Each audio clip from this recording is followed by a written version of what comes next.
गेले अनेक महिने पाकिस्तान कसं आयसोलेट होईल ह्याच्यावर आपण विचार करत होतो. गेले अनेक महिने जगाला आपण सांगत होतो की IMFचं लोन असेल किंवा कुठचंही दुसरं लोन असेल पाकिस्तानला देऊ नका, कारण पाकिस्तानमधूनच दहशतवाद पुढे येत आहे. आणि आज जर भाजपचं सरकार कदाचित केंद्रात असतं तर आपल्या देशाचा संघ हा पाकिस्तान बरोबर खेळला गेला नसता. पण दुर्दैव असं आहे की ती जी भाजपा, जी देशभक्तांची भाजपा होती, वाजपेयी साहेबांची भाजपा होती, ती आज सरकारमध्ये नाही. आणि दुर्दैव देशाचं हे आहे की भाजप प्रणितच BCCI जे आहे, भाजप कंट्रोल BCCI आहे, तीच भाजप आणि BCCI आपल्या संघाला पाकिस्तान बरोबर खेळायला पाठवते. आपल्याला आठवत असेल भाजपातले अनेक जे मंत्री आहेत आणि पदाधिकारी आहेत ते शाहिद आफ्रिदी वगैरे बरोबर कसे पार्टी करत होते.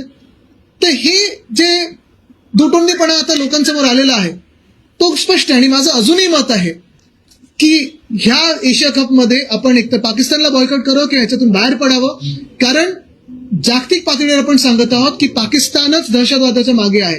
ज्यांनी पहलगामचा हमला केला, ज्यांनी आधी देखील आपण पाहिले असतील आपल्या CRPF जवानांवर अटॅक केला होता, अनेक असे अटॅक झालेले आहेत. अशा दहशतवादाच्या देशांबरोबर आपण क्रिकेट खेळू शकतो का? BCCIने देखील विचार करावा. पैशाच्या पुढे जाऊनही काही असतं, देशभक्ती असते, हा विचार BCCIने करावा.